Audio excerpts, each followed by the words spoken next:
બુલેટિનમાં આપનું સ્વાગત છે। હું છું પંકજ શર્મા। શરૂઆત કરીશું વધુ એક આફતથી।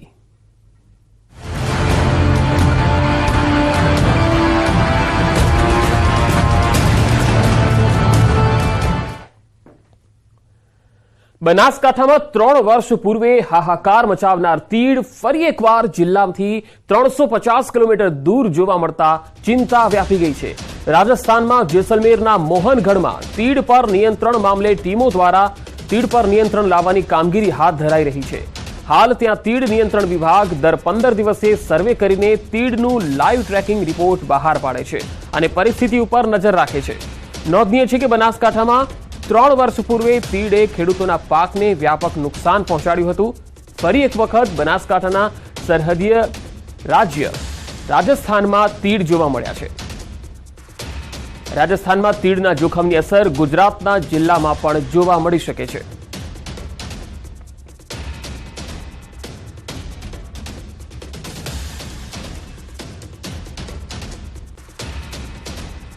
तो राजस्थानना खेडूतो पर तीड़नी आफत आवी रही छे। जेसलमेरमां मोहनगढ़ना अनेक विस्तारमां तीड़ना कारणे खेडूतो परेशान थया। खेडूतोए जंतुनाशक दવાનો छंटकाव कर्यो छे।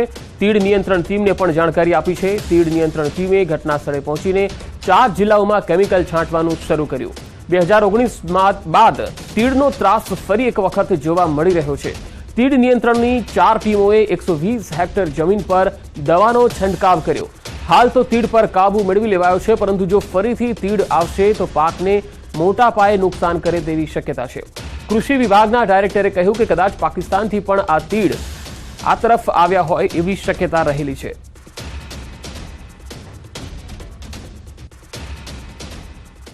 नहरी बेल्ट में 12, 13 और 15 जो दशक है उनमें टिड्डी आई हुई है। हमारे किसान लोगों का बहुत टिड्डी नुकसान कर रही है। टिड्डी का भी 2nd और 3rd स्टेज फाका बना हुआ है। इस फाके को कंट्रोल करने के लिए हमने टिड्डी दल से संपर्क किया। टिड्डी दल की 4 दल हमारे पास पहुंच गए हैं। परसों रात को ही पहुंच गए थे। उन्होंने अपना पूर्ण सहयोग किया है।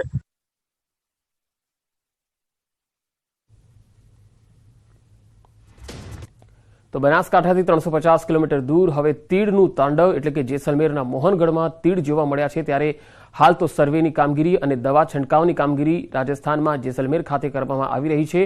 तीड़ नियंत्रण टीम अहींया पहोंची छे, कारण के आ तीड़ सरहदीय विस्तार एटले के बनासकांठा अने उत्तर गुजरातना केटलाक जिल्लाओमां पण आवी शके छे, जेथी आ संभवित दहशत अने संभवित आफतने जोता खेडूतोमां फरी एकवार चिंता व्यापी गई छे, कारण के 2019 मां पण आ ज प्रकारे तीड़े आतंक मचाव्यो हतो।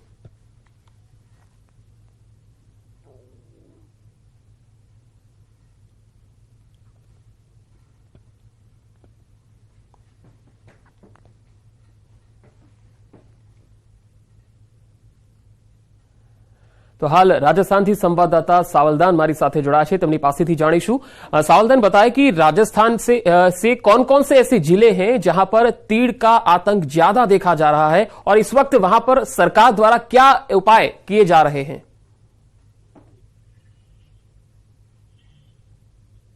देखिए पंकज, सीमावर्ती इलाके के जैसलमेर के मोहनगढ़ के 12 पीढ़ी, 13 पीढ़ी, 14 पीढ़ी पर टिड्डी का टेरर देखने को मिला। टिड्डी का टेरर देखते ही किसानों ने टिड्डी नियंत्रण दल को और कृषि विभाग को सूचना दी। इसके बाद लगातार टिड्डी दल है, नियंत्रण दल है, लगातार कृषि विभाग वो टिड्डी जो दल है उसको खात्मा करने के लिए प्रयास कर रहे हैं, छिड़काव कर रहे हैं, ताकि इसका खात्मा यहाँ हो और इसकी टिड्डी का बढ़ावा न हो। इसके लिए लगातार प्रशासन अलर्ट मोड पर है। और यहाँ के जो कैबिनेट मंत्री है, उपनिवेशक मंत्री है सालेह मोहम्मद है, जैसलमेर के विधायक रूपाराम धंधे और जिला कलेक्टर आशीष गुप्ता इस मामले के लेकर लगातार मॉनिटरिंग कर रहे हैं। कई प्रकार की जो पिछले 2019 में टिड्डी दल पाकिस्तान से आया था उसमें जबरदस्त किसानों की फसलों को नुकसान कर दिया था, उसको लेकर लगातार प्रशासन अलर्ट मोड पर नजर आ रहा है। पंकज जी सावलदान, शुक्रिया जानकारी देने के लिए। तो जेसलमेर में हाल तमे जोई शको छो के हाल त्यां तीड़ नियंत्रण टीम छे ए काम करी रही छे, परंतु आ तीड़ पाकिस्तान थी पण आव्या होई शके छे।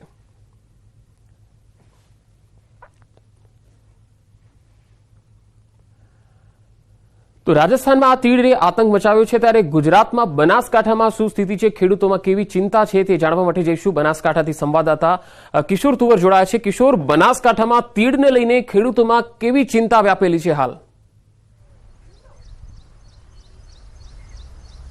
ચોક્કસથી પંકજ, જ્યારે તીડનું નામ બનાસકાંઠાના ખેડૂતો સાંભળે છે ત્યારે તેઓ ચોંકી ઉઠતા હોય છે અને દહેશત પણ ખેડૂતોમાં ફેલાઈ જતી હોય છે. 2019માં જ્યારે 10 થી 15 દિવસ સુધી આ તીડ જે છે તે બનાસકાંઠામાં રહ્યા હતા અને તમામ પાકોને નિષ્ફળ કર્યા હતા અને 2020માં પણ 4 થી 5 દિવસ આ પાકિસ્તાની જે તીડો છે તે બનાસકાંઠામાં રહ્યા હતા. અત્યારે રાજસ્થાનની અંદર જે તીડ દેખાયા છે, બનાસકાંઠાથી 350 થી 400 કિલોમીટર દૂર છે આ તીડો, છતાં પણ અત્યારે જે બનાસકાંઠાના ખેડૂતો છે તે ચિંતિત બન્યા છે. આપણી સાથે બનાસકાંઠાના કેટલાક ખેડૂતો છે, સીધી જ વાત કરીશું તેમના જોડે. ખાસ કરીને રાજસ્થાનમાં અત્યારે તીડ દેખાય છે, કેવી દહેશત છે આ તીડને લઈને? 2019માં તીડે અહીંયા ખૂબ જ આતંક મચાવ્યો હતો, પાકને ખૂબ જ મોટું નુકસાન થયું હતું અને ફરીથી તીડના જો અહીંયા આવવાનું થાય તો અહીંયા જે ખેડૂતોનો જે પાક છે એને સાફ કરી નાખે. કારણ કે બનાસકાંઠા જિલ્લો ખાસ વાત કરવામાં આવે તો અહીં કુદરતી આપત્તિ સાથે એક નાતો થઈ ગયો છે. 2015 હોય, 17, 16 કે 19 હોય અને ચાલુ વર્ષે જો તીડ આવે તો આ સતત કિસાનો ઉપર એના જે વાવણી કરેલા પાક ઉપર સતત એનો કુદરતી મારાથી ખેડૂત પાયમાલ થઈ ગયા છે. અગાઉ પણ ખેડૂતો ઘણું નુકસાન વેઠ્યું છે અને સરકારે એવી કોઈ સ્કીમ પણ બહાર પાડી નથી કે જેના થકી ખેડૂત ફરી બેઠો થઈ શકે. આ તીડ આ વખતે આવે અને જો પાકને નુકસાન કરે તો સરકારે જે કોઈ વીમો અને કોઈ પેકેજ પણ એવું ખેડૂતો માટે લીધું નથી. હાલમાં પણ ઘણા સમયથી વરસાદ થયો નથી અને પાક હાલમાં પણ મુરઝાઈ રહ્યો છે. તેવા સમયે જો તીડ આવે અને પાકને મોટા પાયે નુકસાન કરે તો ખેડૂતો રોવાનો વારો આવે. એના સિવાય ખેડૂતો કોઈ વિકલ્પ બચ્યો નથી એવું મારું અંગત માનવું છે. જો અત્યારે જો રાજસ્થાનમાં જે તીડ આવ્યા છે તે બનાસકાંઠામાં આવે તો ખાસ કરીને કયા કયા જે પાકો છે તેને નુકસાન કરી શકે છે? હાલમાં તીડ રાજસ્થાનથી ભૂમિ ઉપર છે એવા સમાચાર મળ્યા છે. ગઈકાલે 500 કિલોમીટર દૂર હતા, આજે સમાચાર મળ્યા છે કે 350-400 કિલોમીટર છે. તો એમની જે સ્પીડ છે તે ખૂબ જ વેગવંતી છે. સરકારને મારી નમ્ર વિનંતી છે કે જે આધુનિક ટેકનોલોજીનો ઉપયોગ કરીને વિમાન દ્વારા સ્પ્રે કરવામાં આવે તો જ આને રોકી શકાય છે. થોડા સમય પહેલાં બિપરજોય વાવાઝોડાએ ખેડૂતોની કમર તોડી નાખી છે. અહીંયા આગળ ખૂબ મોટા પ્રમાણમાં નુકસાન હતું. હાલમાં મગફળી છે, બાજરી છે, જુવાર છે, એરંડા છે, આવા ઘણા બધા જે ખેડૂતોના મામૂલો પાક એમ કહી શકાય કે મોઢે આવેલો કોળિયો, જો આ તીડને રોકવામાં સરકાર નિષ્ફળ જાય તો મોઢે આવેલો કોળિયો પણ નિષ્ફળ જાય તેમ છે. માટે સરકારને મારી વિનંતી છે કે આધુનિક ટેકનોલોજીનો ઉપયોગ કરી અને આગોતરું આયોજન કરે તો જ ખેડૂત બચી શકે તેમ છે. નહીંતર અગાઉ પણ જોયું હતું, એક વખત 15 દિવસ તીડનો માર હતો, એના પછીના વર્ષમાં 2-3 દિવસનો માર હતો. બનાસકાંઠાની અંદર કુદરતી આપત્તિઓ પણ વારંવાર આવતી હોય છે. માટે સરકાર કંઈક આગોતરું આયોજન કરે અને આ તીડમાંથી ખેડૂતોને ઉગારે એવી મારી નમ્ર વિનંતી છે. પંકજ, આ ખેડૂતો હતા જે તીડની જે દહેશત છે તેને લઈને ખેડૂતો અત્યારે ચિંતિત બન્યા છે, પરંતુ વહીવટીતંત્ર દ્વારા તીડને જો બનાસકાંઠા તરફ આવશે તો તમામ તૈયારીઓ કરી લેવામાં આવી છે. પરંતુ મહત્વની વાત એ છે કે હજી સુધી વહીવટીતંત્ર દ્વારા કોઈ પણ ટીમો બનાવવામાં નથી આવી કે કોઈ પણ પ્રકારનો બનાસકાંઠામાં સર્વે કરવામાં નથી આવ્યો. જિલ્લા કલેક્ટરનું કહેવું છે કે જો તીડ આ બાજુ આવવાની શક્યતાઓ હશે તો અમે ટીમો બનાવીને સર્વે પણ કરાવીશું. પંકજ. જી કિશોર, આભાર સમગ્ર માહિતી આપવા માટે. તો એક તરફ જેસલમેરમાં તીડનો આતંક જોવા મળ્યો છે અને તેને લઈને હવે બનાસકાંઠા અને રાજસ્થાનથી સરહદીય વિસ્તારો છે ત્યાં ખેડૂતોની ચિંતા વધી ગઈ છે. હવે અન્ય સમાચારો પર નજર. ચાલુ ફિલ્મમાં લાઇટ ગઈ અને પ્રેક્ષકોએ મચાવ્યો હોબાળો. આ વાત વડોદરાના ડભોઈની છે, જ્યાં મોડી રાત્રે સિનેમાઘરમાં હોબાળો મચી ગયો. કૃષ્ણા સિનેમાઘરમાં પ્રેક્ષકોએ હોબાળો મચાવ્યો. શોર્ટ સર્કિટથી વીજ પુરવઠો ખોરવાઈ ગયો. ગદર 2 ફિલ્મ જોવા આવેલા પ્રેક્ષકોમાં રોષ વ્યાપી ગયો. MGVCLની બેદરકારીનો પ્રેક્ષકોએ આરોપ લગાવ્યો. પોલીસનો સ્થળ પર પહોંચી સમજાવટનો પણ પ્રયાસ અહીંયા જોવા મળ્યો. પ્રેક્ષકો અહીંયા ગદર 2 ફિલ્મ જોવા આવ્યા હતા. વડોદરાના ડભોઈની આ વાત છે. સિનેમાઘરમાં અચાનક લાઇટ જતી રહી અને પ્રેક્ષકોએ બૂમાબૂમ કરી દીધી.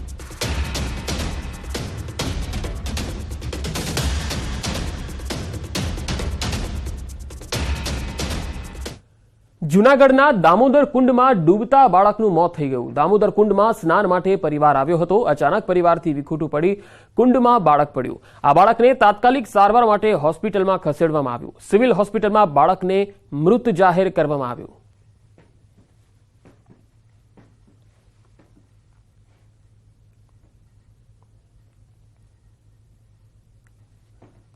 જૂનાગઢમાં કુંડમાં સ્નાન કરવા માટે જે પરિવાર છે તે અહીંયા આવ્યો હતો. અચાનક પરિવારથી વિખૂટું આ બાળક પડી ગયું.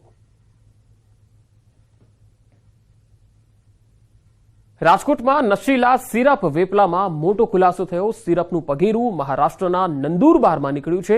રાજકોટ ક્રાઇમ બ્રાન્ચના નંદુરબારમાં દરોડા. વડોદરાનો નંદુરબારમાં નશીલી સિરપ બનાવતો હતો આ જ વ્યક્તિ નીતિન કોટવાણી નામનો આરોપી છે, જે આ સિરપ બનાવતો હતો. ખાપેર શહેરમાં 800 વાર જગ્યા તેણે ભાડે લીધી હતી. રાજકોટના બંને આરોપીઓ નીતિન પાસેથી સિરપ લેતા. રૂપેશ ડોડિયા, ધર્મેશ ડોડિયા કરતા હતા આ વેપલો. 2021 સુધી નીતિન વડોદરામાં ફેક્ટરી ચલાવતો હતો. લાયસન્સ રદ થતા નંદુરબારમાં ગોરખ ધંધો શરૂ કરી દીધો હતો. નંદુરબારમાં ઉત્પાદન અને રાજકોટમાં થતું હતું વેચાણ. હાલ વડોદરાના નીતિન કોટવાણીની શોધખોળ ચાલી રહી છે. 3 જુલાઈએ મોટી માત્રામાં નશીલી સિરપનો જથ્થો પકડાયો હતો. 5 ટ્રક ભરીને 73 લાખની નશીલી સિરપ પકડાઈ હતી. નશીલી સિરપનો વેપલો અને મહારાષ્ટ્ર સુધી તેના તાર જોવા મળ્યા છે. નંદુરબારના ખાપેરમાં તે ઉત્પાદન કરતો હતો અને ગુજરાતમાં વેચાણ. વડોદરાના નીતિન કોટવાણીની જે છે એ ભૂમિકા સામે આવી છે, જે નકલી સિરપ બનાવી અને ગુજરાતમાં તેનું વેચાણ કરતો હતો. 5 ટ્રક ભરીને 73 લાખની નશીલી સિરપ તેની પાસેથી પકડાઈ હતી. આ મામલે તપાસનો રેલો મહારાષ્ટ્ર સુધી પહોંચ્યો, કારણ કે સામે આવ્યું છે કે મહારાષ્ટ્રમાં નંદુરબારના ખાપેરમાં આ નકલી જે સિરપ છે તેનું ઉત્પાદન થતું હતું અને ત્યાંથી તે ગુજરાતમાં વેચાણ કરતો હતો. 5 ટ્રક ભરીને જ્યારે 73 લાખની નશીલી સિરપ પકડાઈ ત્યારે એ મામલામાં જે તપાસ થઈ તેમાં આ નામ ખુલ્યા છે, જેમાં નશીલી સિરપનો જે વેપલો છે એ નીતિન કુટવાણી નામનો જે વ્યક્તિ છે એ કરતો હતો. રાજકોટ ક્રાઇમ બ્રાન્ચ છે નંદુરબારમાં દરોડા પાડ્યા.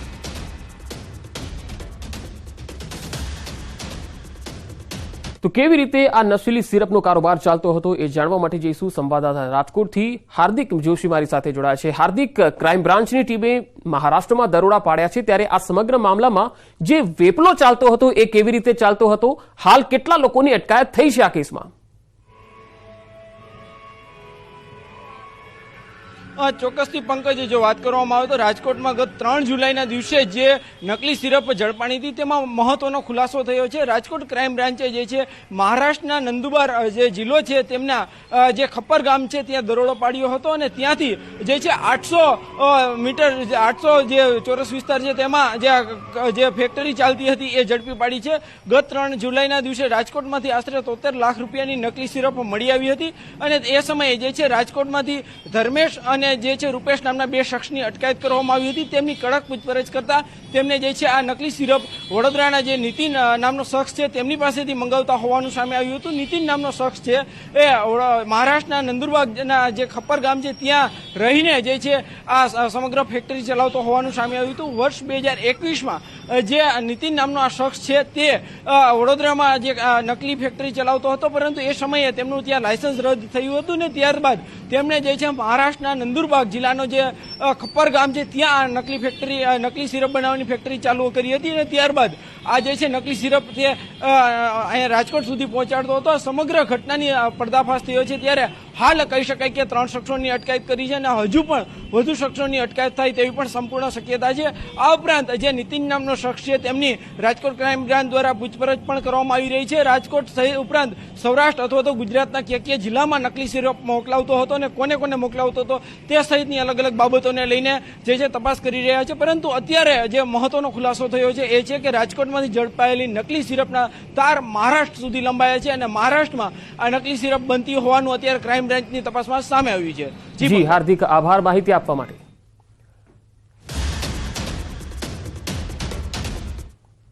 બનાસકાંઠાના લાફા કાંડમાં નવો વળાંક આવ્યો છે. ખેડૂતોની પદયાત્રામાં જોડાશે રાકેશ ટિકૈત. જી હા, રાષ્ટ્રીય કિસાન નેતા રાકેશ ટિકૈત પદયાત્રામાં જોડાશે. 18મી ઓગસ્ટે ખેડૂતોની પદયાત્રામાં તેઓ જોડાવાના છે. 18મી ઓગસ્ટે ખેડૂતોની પદયાત્રા ગાંધીનગર પહોંચશે. દિયોદર એમએલએ કેશાજીના રાજીનામાની ખેડૂતોની માંગ છે.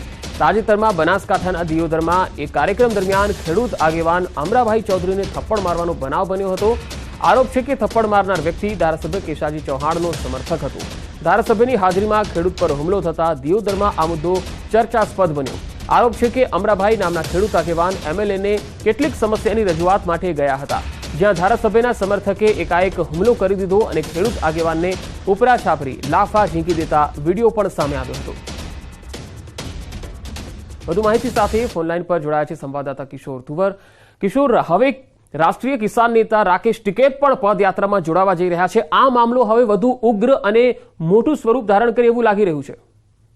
ચોક્કસથી પંકજ, જે દિયોદરમાં થયેલા લાફા કાંડ બાદ ખેડૂતોની જે ન્યાય યાત્રા જે દિયોદરથી નીકળી છે તે અત્યારે મહેસાણા સુધી પહોંચી છે. અને મહત્વની વાત તો એ છે કે રાષ્ટ્રીય કિસાન નેતા રાકેશ ટિકૈત જે છે તે 18 ઓગસ્ટે આ ખેડૂત યાત્રામાં જોડાવાના છે. અને ખાસ કરીને 18 ઓગસ્ટે આ જે ખેડૂત યાત્રા છે તે ગાંધીનગર અંદર પ્રવેશવાની છે. અને 18 તારીખે ગાંધીનગર પહોંચીને જ્યારે મુખ્યમંત્રીને આવેદનપત્ર આપવાનું છે અને આ આવેદનપત્ર આપવાના સમયે પણ જે રાષ્ટ્રીય કિસાન નેતા રાકેશ ટિકૈત જે છે તે હાજર રહેશે. તે ઉપરાંત ગુજરાત અને દેશમાંથી અનેક જે ખેડૂતો છે તે ખેડૂતો પણ ગાંધીનગર ખાતે જ્યારે આ યાત્રા પહોંચવાની છે ત્યારે આ યાત્રામાં જોડાશે તેવી અત્યારે શક્યતાઓ સેવાઈ રહી છે. કિશોર, આભાર માહિતી આપવા માટે. અમદાવાદમાં રિસાયેલી પત્નીને મનાવીને ઘરે પરત લાવવા ગયેલા પતિને મોત મળ્યું. માધુપુરામાં ઘરકંકાસમાં એસિડ પીવડાવીને પુરુષની હત્યાના મામલામાં પત્ની અને તેના પિયરિયાઓની ધરપકડ કરાઈ છે. મૃતકની પત્ની, સાસુ સસરા અને પિતરાઈ શાળાને જેલ ભેગા કરાયા. મૃતક પ્રહલાદભાઈ રિસાઈને પિયર ગયેલી પત્નીને લેવા માટે ગયા હતા, જ્યાં માથાકૂટ થતા સાસરિયાએ જમાઈને માર મારીને એસિડ પીવડાવી દીધું. જોકે મૃતકે સારવાર દરમિયાન તમામ હકીકત તેના ભાઈને કહેતા હત્યારાઓ ખુલ્લા પડી ગયા. પોલીસે મૃતકના ભાઈની ફરિયાદના આધારે તમામ આરોપીની ધરપકડ કરી લીધી. સાથે જ બનાવની વધુ વિગતો એકત્ર કરી આગળની તપાસ ચાલી રહી છે.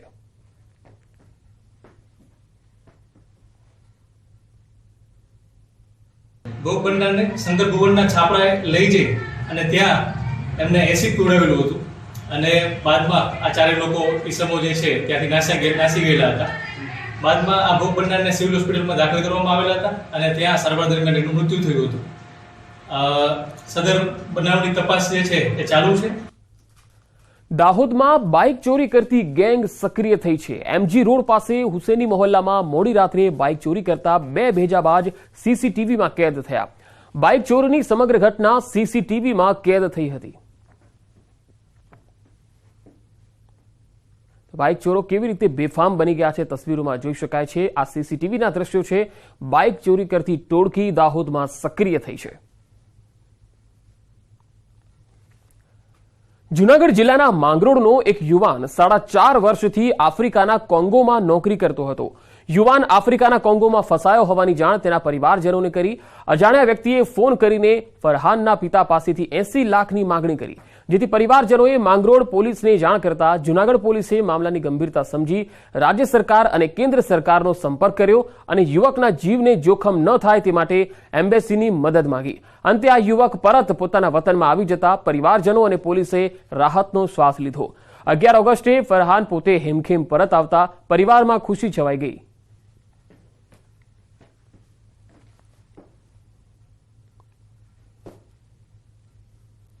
એમ્બેસી સાથે સંકલન કર્યા બાદ એમને 2 દિવસ પહેલા તારીખ 11 ઓગસ્ટના દિવસે એ ભાઈ છે ફરહાનભાઈ એ માંગરોળ ખાતે પરત આવ્યા છે અને એના મા બાપને પણ ખુશીની લાગણી થઈ છે. અને હવે બ્રેકમાં જતા પહેલા નજર ટોપ 3 હેડલાઇન્સ પર. સારા વરસાદ માટે ખેડૂતોને જોવી પડશે રાહ. અંબાલાલ પટેલે કહ્યું 20 ઓગસ્ટ બાદ સારો વરસાદ પડવાનું અનુમાન. જેનરિક દવાઓ ફરજિયાત લખવા મુદ્દે આઈએમએનો વિરોધ. કાયદો પરત ન ખેંચાય તો આંદોલનની ઉચ્ચારી ચીમકી. ચૂડા પોલીસ સ્ટેશનના નશામાં ધૂત જવાને મહિલા સાથે કરી બવાલ. ડીવાયએસપીને સોંપાઈ સમગ્ર કેસની તપાસ.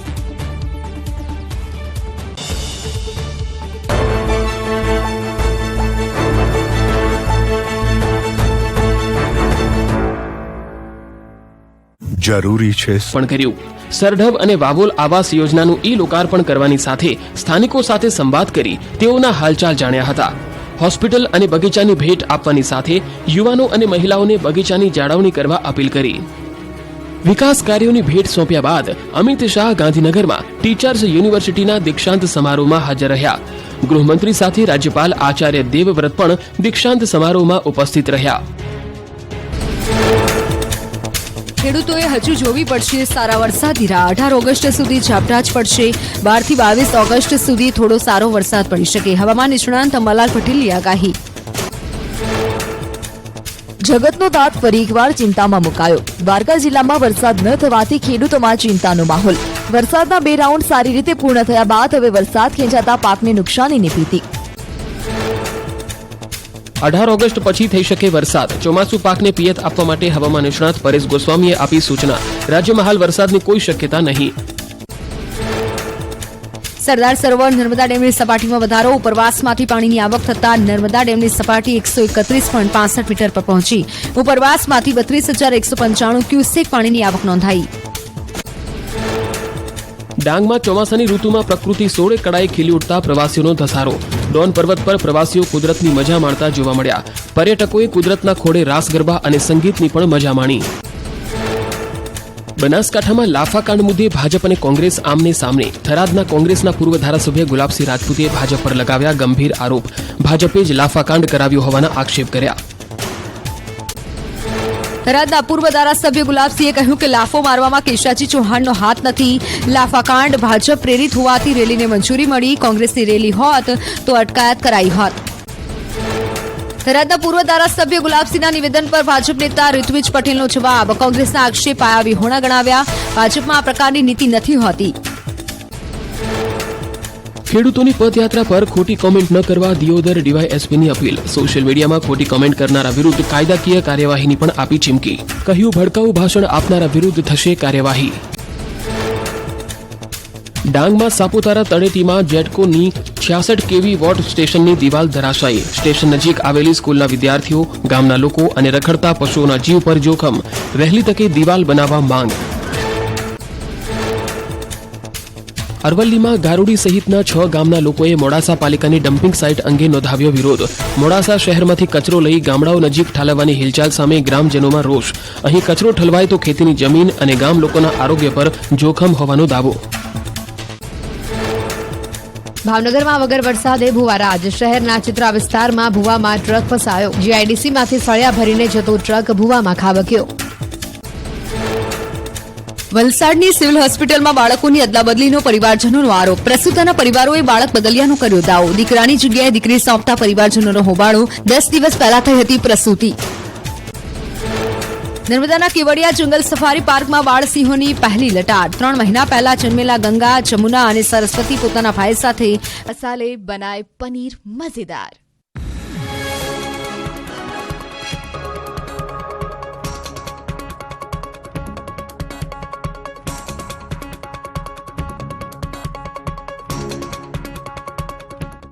सुहाना मसाले बनाए पनीर मजेदार.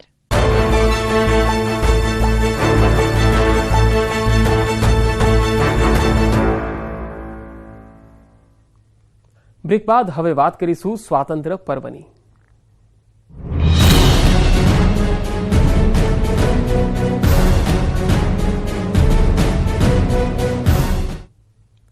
વલસાડમાં સ્વતંત્રતા પર્વની રાજ્યકક્ષાની ઉજવણી થવા જઈ રહી છે. 14 અને 15 ઓગસ્ટ રાજ્યકક્ષાના અનેક કાર્યક્રમોનું આયોજન છે.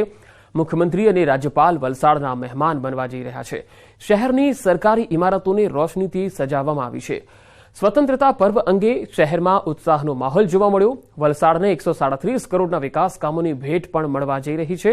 વલસાડ શહેર રોશનીથી ઝળહળી ઉઠ્યું છે. તો વલસાડમાં રાજ્યકક્ષાની સ્વાતંત્ર્ય પર્વની ઉજવણી થવાની છે ત્યારે આ તસવીરો જુઓ. સરકારી ઇમારતોને રોશનીથી સજાવી દેવામાં આવી છે. આજે અને આવતીકાલે 2 દિવસ અહીંયા અનેક રંગારંગ કાર્યક્રમોનું પણ આયોજન થવાનું છે. આવતીકાલે અહીંયા પરેડ પણ યોજાવાની છે. ત્યારે સરકારી ઇમારતોને રંગબેરંગી લાઇટોથી સજાવી દેવાઈ છે. 1942ની આઝાદીની ચળવળમાં આણંદ જિલ્લાનું મહત્વનું યોગદાન રહ્યું છે. સમગ્ર દેશમાં 15મી ઓગસ્ટ આઝાદીના પર્વની ઉજવણી થઈ રહી છે, જેથી આણંદના બોરસદ તાલુકાના ભાદરણ ગામના યુવાનોએ દેશની આઝાદી માટે શહીદી વહોરી છે. આઝાદીની મહાત્મા ગાંધીની હિન્દ છોડો ચળવળમાં ભાદરણના યુવાનોએ દેશને સ્વતંત્રતા અપાવવા માટે સક્રિય ભૂમિકા ભજવી હતી. દેશની આઝાદીમાં ભાદરણના પટેલ પરિવારનો દીકરો 1942ની હિન્દ છોડો ચળવળમાં અડાસ રેલવે સ્ટેશન અંગ્રેજ સરકારે કરેલ ગોળીબારમાં શહીદ થયો. તેનું સ્મારક પણ ભાદરણના મુખ્ય બજારમાં જોવા મળે છે. આજે આઝાદીના 75 વર્ષની ઉજવણી નિમિત્તે સ્થાનિકોએ તેમના સ્મારકને પુષ્પાંજલિ અર્પણ કરી. આવનારી પેઢી આઝાદીનો ઇતિહાસ વાંચે તે માટે આજે પણ ક્વિટ ઇન્ડિયા અને ગો બેક જેવા સૂત્રો ભાદરણના રહેણાંક વિસ્તારના મકાનો પર જાળવી રાખ્યા છે.